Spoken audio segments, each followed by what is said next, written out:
Dear friends, I am Parvinder from West Highlander and I welcome you all in this video about Study in Australia Requirements 2022.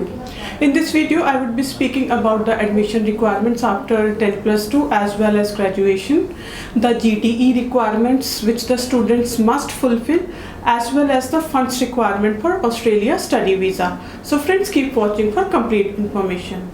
To get admission into a bachelor's degree in Australia after 10+2, the students need to fulfill certain academic as well as English language requirements. The students must be 10+2 pass with certain percentage of marks.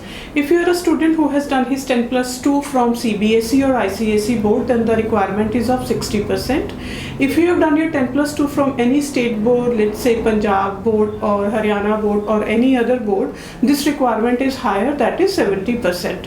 So this is the requirement in case of percentage of marks. The students need to have a IELTS band score of overall 6 with no band less than 5.5 in any of the 4 modules to get direct admission into a bachelor's degree for study in Australia. If you have a band score of 5.5 and you do not fulfill the direct entry requirements, then you may opt for a diploma to degree pathway after 10+2 or a bachelor's degree with foundation. This is the option for students who do not fulfill the English language requirement of having IELTS overall 6. If you are a student who has done his graduation, then you can opt to do a master's degree in Australia. There are certain requirements the students need to fulfill, like having a certain percentage of marks in their graduation. Now this percentage of marks would depend on the section of the university you may have done your graduation from.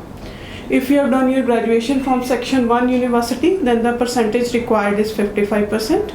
If the university you have done your graduation is a section 2 university, the percentage requirement is higher, that is at least 60%. And if it's a section 3 university, the percentage requirement is even higher, that is 65%.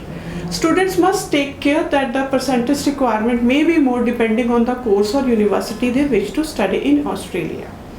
To get admission into a master's program in Australia, the students they need to have an overall IELTS band score of 6.5 with no band less than 6 in any of the 4 modules. If you do not have this required amount of IELTS or a PTE score, the students may opt for a pre-master's program. If you have a IELTS band score of 6.5 but in any of the 1 modules it is 5.5, then you may opt for a 10 weeks of LCOS before your main master's program. Once the students they get an offer letter to study in Australia, they need to meet the GTE requirements of the university or college they wish to study in. This is very important. If you fail to meet the GTE criteria, your offer letter may be cancelled. GTE means genuine temporary entrant. The students need to send a GTE package to the university. This GTE package would consist of a GTE statement, the funds for your Australia study visa, as well as the family income proofs. In the GTE statement, the students need to mention certain points like why are they interested to do this proposed course in Australia, how is this course relevant to their previous study, what research have they done about Australia, why have they not chosen to study in their home country or any other country, what are the career outcomes they expect to have once they complete the course of study in Australia. These are the few points the students must mention in their GTE statement. As a part of their GTE process and Australia study visa process, the students are also required to have enough funds to support their application. The requirement is of having the tuition fee as well as cost of living for the first 12 months of their stay in Australia.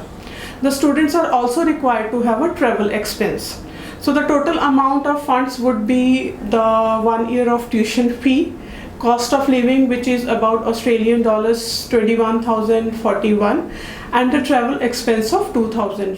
These funds must be held in the name of close family members, that is your parents, your grandparents, your siblings, your in-laws or your spouse. These are the people who can sponsor you for your study in Australia. These were the 3 main requirements the students need to fulfill as a part of their application process. Friends, I hope you find this video useful. For any query you may have about your study in Australia, please contact West Highlander. We are a team of experienced and expert counselors who can help you with the process. Thank you.